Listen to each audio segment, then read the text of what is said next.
So with more problems, we're gonna try to see how we can go ahead and transfer the energy from all potential to all kinetic and somewhere in between. Looking at number 1, or on the front of your worksheet, you have an example that allows an 80 kilogram skier to start from rest at the top of the slope at point A. She jumps off the hill at point B, reaches her peak height at point C, where she does a backflip and then lands on the ground at point D. Now, I'm going to go ahead quickly describe how this looks like. So, the skier has a specific height, which is 150 meters. Okay? And then she starts off down a small cliff, another small cliff, lands, and goes to point D. So this is her point A. This is her point B. This is her point C, which has also a height. And then her point D is here, her point E is here. Okay? This is an approximation of the picture. The first question says, how much potential energy did the skier have at the top of the slope? So at point A, how much potential energy did she have? What do we have in the given? The mass. We have the mass, which is equal to 80 kilograms. What else do we have? We have the height of 150 meters. Can I find the potential energy using this information? Okay, so what is the potential energy formula? M times G times H. So the mass is 80, G is 10, H is 150. So what is my potential energy? It's 120,000. What's the unit? Joules. J for joules. Awesome. Yes? One more light down? Okay. Okay, so the other thing that we already learned last week and we've been talking about is that all the potential I have is able to do what? To transfer into kinetic. Okay, so if I know that the potential energy on top of the hill is a total of 120,000 joules, that means I have the ability to transfer all 120,000 into work. Okay? I also know that at the top of the hill, my total energy, which is equal to potential energy plus kinetic energy, my kinetic energy at the top of the hill is what? If all the potential is 120,000, what's the kinetic? 0. Because we haven't moved. Did we move? No. We have not moved. Number 2 is asking you, how fast must the skier have been going when she jumped off the hill? How fast must she be going when she jumped off the hill? They're asking for velocity. So velocity is equal to what? Now, what I want you to know is that when you look at the hill that they are asking us for, we know that potential energy and kinetic energy, okay, is equal to the total energy expanded in this situation. We know the potential energy to be 120,000. Kinetic energy when she jumped off the hill is what? 50. Take a look at the hill.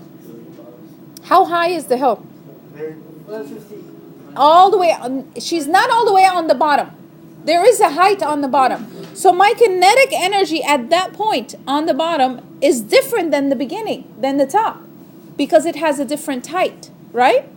So all the way on the bottom, my potential energy is, again, this is point A and point B.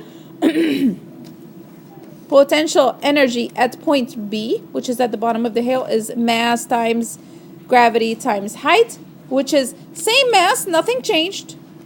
Same gravity, but the height changed to 50. So I have another potential energy on the bottom that is of how much? 80 times 10 times 50, that is equal to 40,000. Now my potential energy is no longer 120,000. What is it? Because there are two. Potential energy A and potential energy B. Minus 40,000 is equal to how many? Is equal to 80,000 joules, which is the kinetic energy or the movement that was expanded. So I was all the way up and I had this much energy. I jumped, but I didn't jump all the way down. I jumped to a height of 50. So my potential energy down there, I can subtract to find how much work is expanded. If you guys remember the example we did last week, we kept seeing potential in blue and kinetic in red, or vice versa. And then we saw at some point how the change was a mixture of the two. Okay? So in this case, the potential was not all invested. Okay? Only 80,000 was invested. Therefore, the rest of it is going to be all put into work. Now I can find the kinetic energy, which is the formula of kinetic energy is equal to what? Half m. Awesome. Half mv squared. I am looking for the v squared. I have the mass. And guess what? I found the kinetic energy because my kinetic energy is what? 40,000. It's the rest of it. Okay? So 80,000 is what I invested, is equal to half. Mass is 80, and I can find v squared. Half 80 is 40. I can divide both sides by 40. So v squared is equal to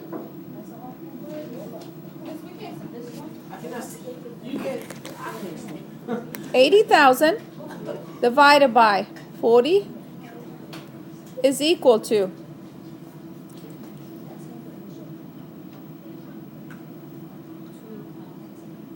8,000 divided by 4 is 2,000. Okay? Square root of that is going to equal to 44.7. So square root,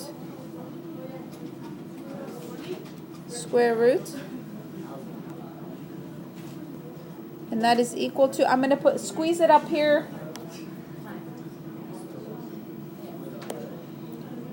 But it's 44.7. You can't see it?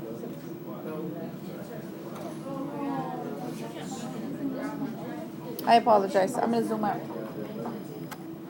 44.7.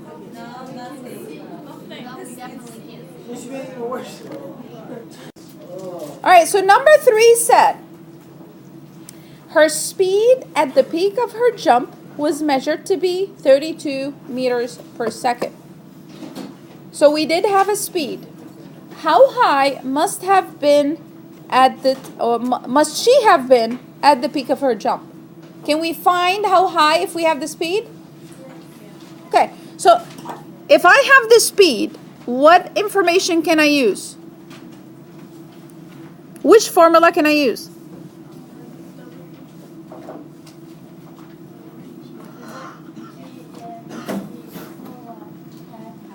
Exactly. K is equal to half mv squared. I have the velocity. I have the mass. I can find the kinetic energy, right? So half m, half 80 is 40. V squared is your 32 squared. Therefore, my kinetic energy is going to equal to 4960. What's the unit? Joules. Now, at point C, this is the kinetic energy at point C, because that's the speed at point C. So with this in mind, what I know is that I started off with a potential energy of 120,000, right? I expanded 40,960, right? So how much do I have left?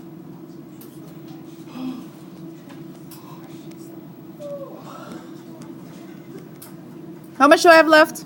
Subtract the 2. It is equal to 79,040 joules. So this is my potential, right? This is how much I used. This is how much energy I ended up having.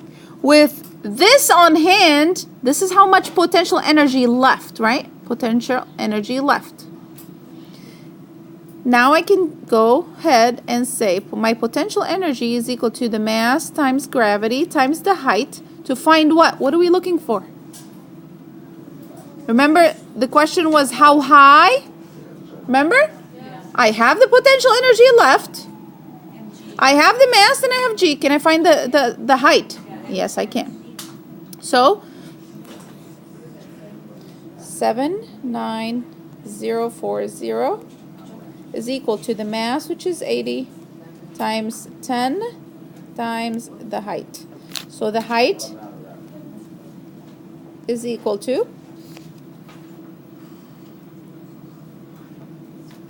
what is it equal to? 79040 divided by 800. 79040 divided by 800, which is equal to 98.8. What is the unit for the height? Meters. Okay? That's the answer for number 3.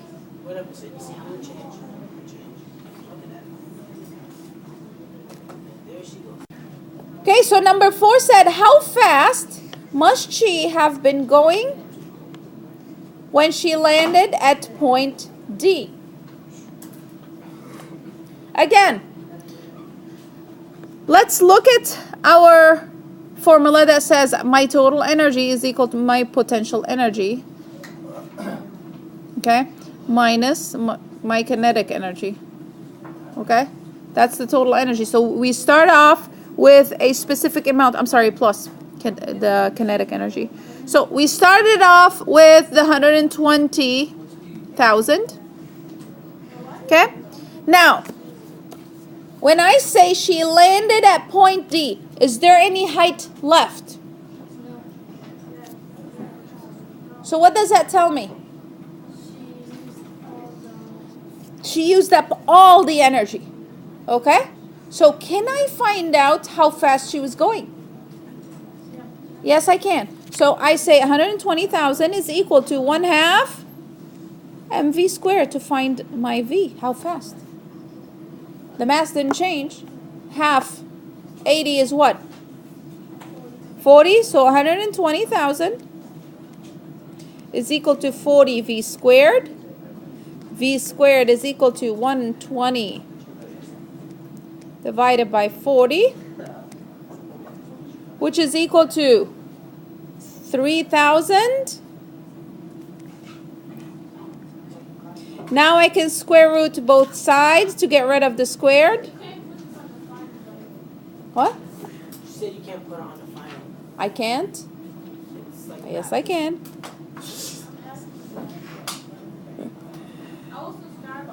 Is equal to 54.8 meters per second. Okay? So this is how fast she was going when she landed at point D. 54.8.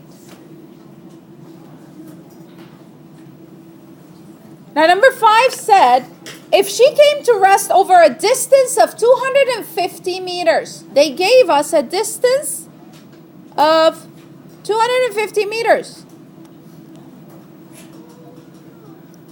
What must have been the average force of friction acting against her? Force of friction is equal to what? Which formula can we use to find the force of friction? Look at your formulas.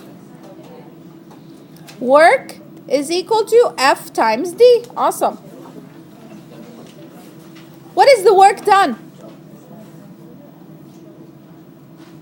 What is the work done? Look at the formulas. All the work done can be used up from what? Battery. From the Energy. stored energy. What was the stored energy? What was the Potential potential energy? energy. What was the potential energy to start off with? MGH, which was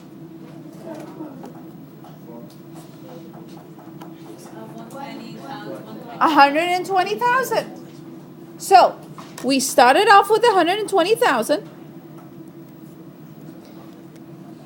There's a force of friction that forced it to stop at a distance of 250 meters. Divide the two.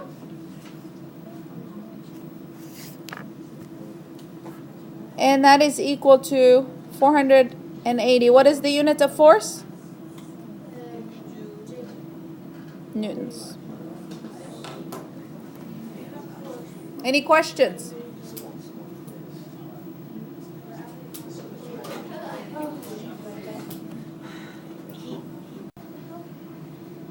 So now let's go ahead and wrap this up by talking about what would have happened if she had fallen from point A. So let's take a look at the picture. If she had fallen from point A backwards instead of her sliding down. And the question is, would she have hit the ground faster, slower, or at the same speed she landed at point D? Why? Because the height is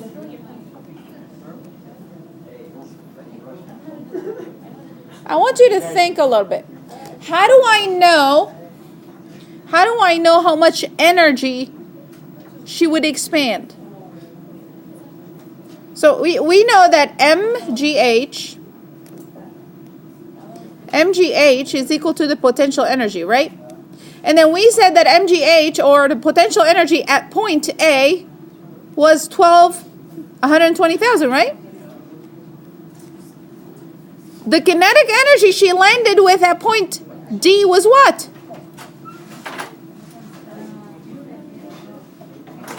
Kinetic energy. All potential energy is converted into complete kinetic. So whether it's at point A or at point D, all potential energy she started up with is going to be converted to 120,000. So if I'm looking for the speed, kinetic energy at that point is equal to half mv squared. If I am using the same amount of energy, because that's exactly what happened, guess what? I am going to end up with what kind of velocity? The same. So whether she falls from point A down or if she slides down, the speed she's gonna end up with is going to be the same exact, because the potential energy she started up with is going to be expanded into work energy at the end. 120,000.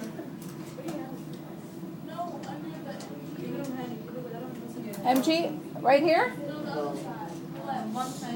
It is 120,000. 1, 2, oops, 0, 0, 0, 0. So it's 120,000. Okay? So her change in height would have been the same. Okay? as if she had landed at point D. Since in both cases, she ends up at ground level, the height goes to 0, okay? Still, this means that the change in potential energy would have been the same, and therefore her change in kinetic energy is the same. So she would hit the ground with the same kinetic energy and the same speed. See where it says half? There's the mv squared. Uh-huh. There's that. Any questions?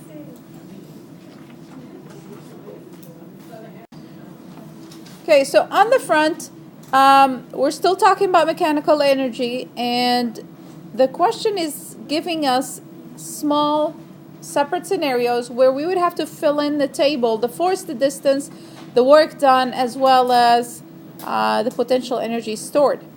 Let's go ahead and read over the first question. It says, you stretch a rubber band 0.5 meters. What is that considered?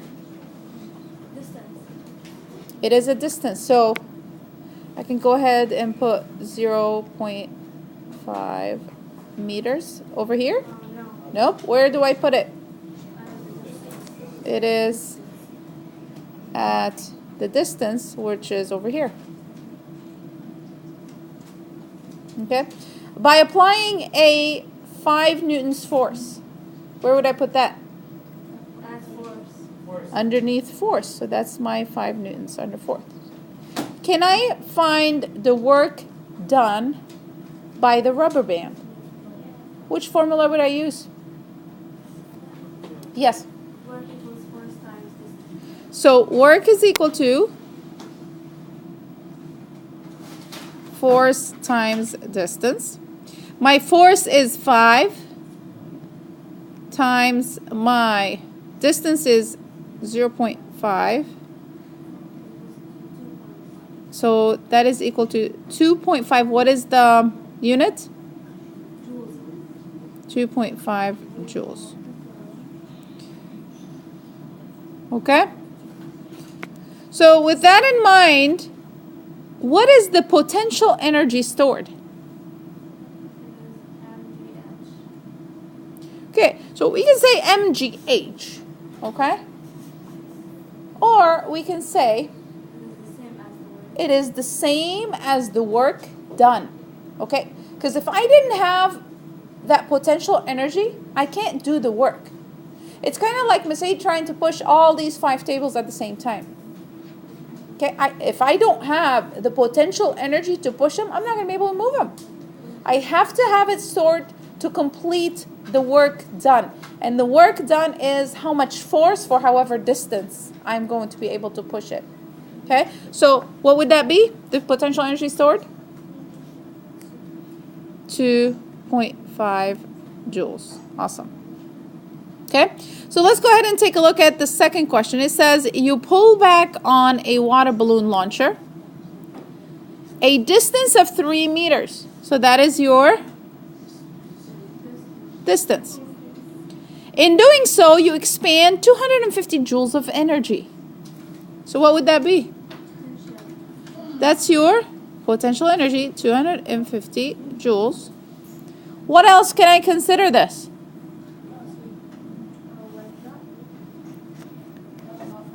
What can I consider this to be also?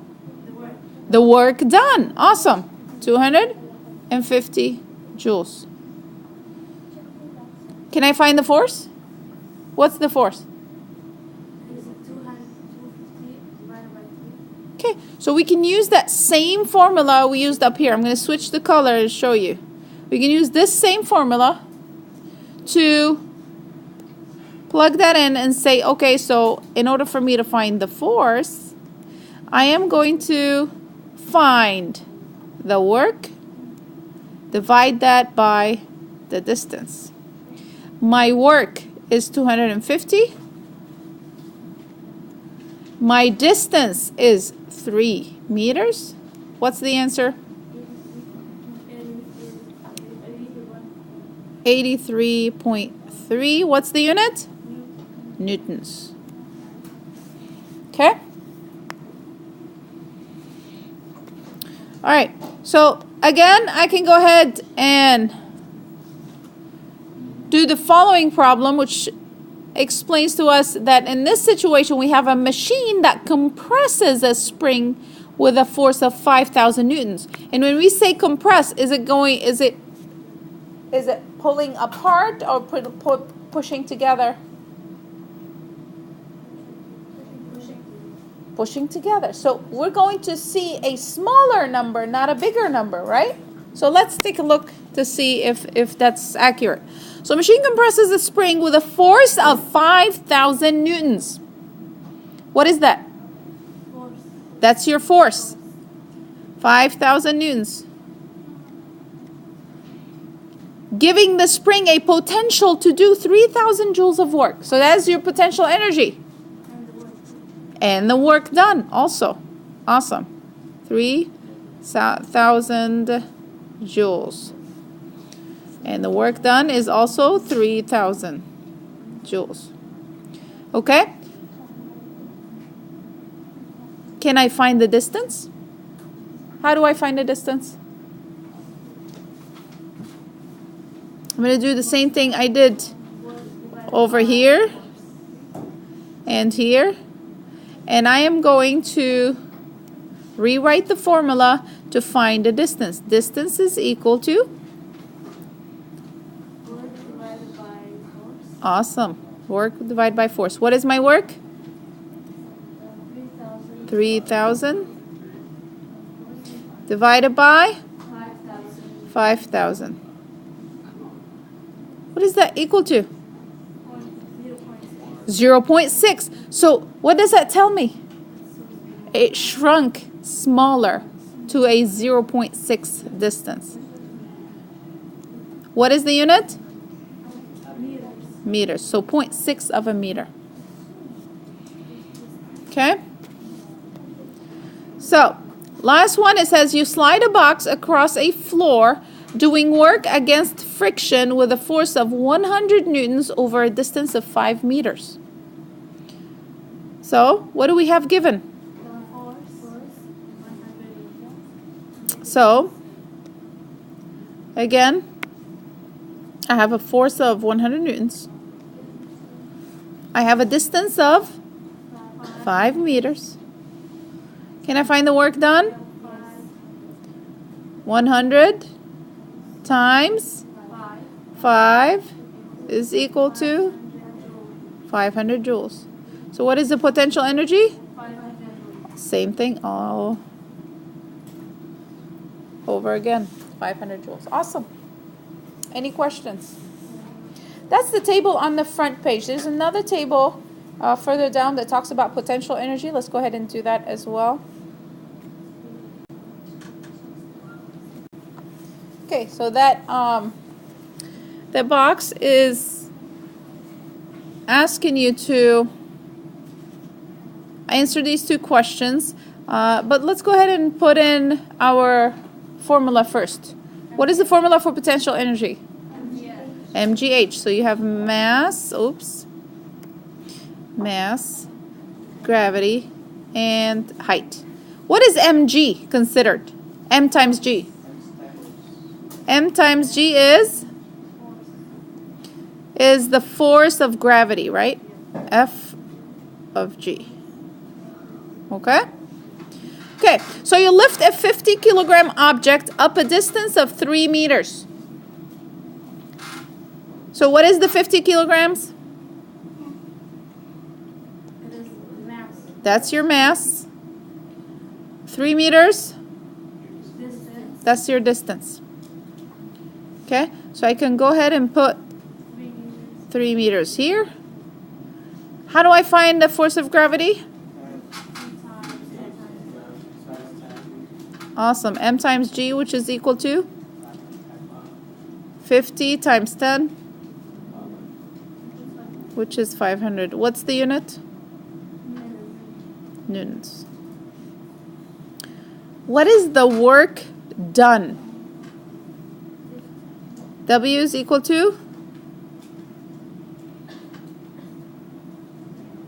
What's the work done? F times D. Okay? And then we have the force of 500 newtons, the distance of 3. 500 times 3 is? 1500 joules. Awesome. What is the potential energy stored? 1500. 1500 joules. Awesome. Okay. Any questions? Okay, let's do the next one. It says, you do 1,000 joules of work against gravity in order to raise an object with a mass of 10 kilograms up off the ground. So what is 1,000 joules considered? Work. And then the potential energy is also 1,000 joules. So what else do we have given? The mass. The mass of 10 kilograms. Can I find something else with that? Force of gravity, which is m times g, which is 10 times 10, which is 100. 100 what? Newtons. Can I now find the distance? Yeah. How? Work divided by force. Work by force is equal to the distance. What is the work? Divided by what's the force? 100. Okay. Which is equal to 10, what's the unit? Meters. Is that hard?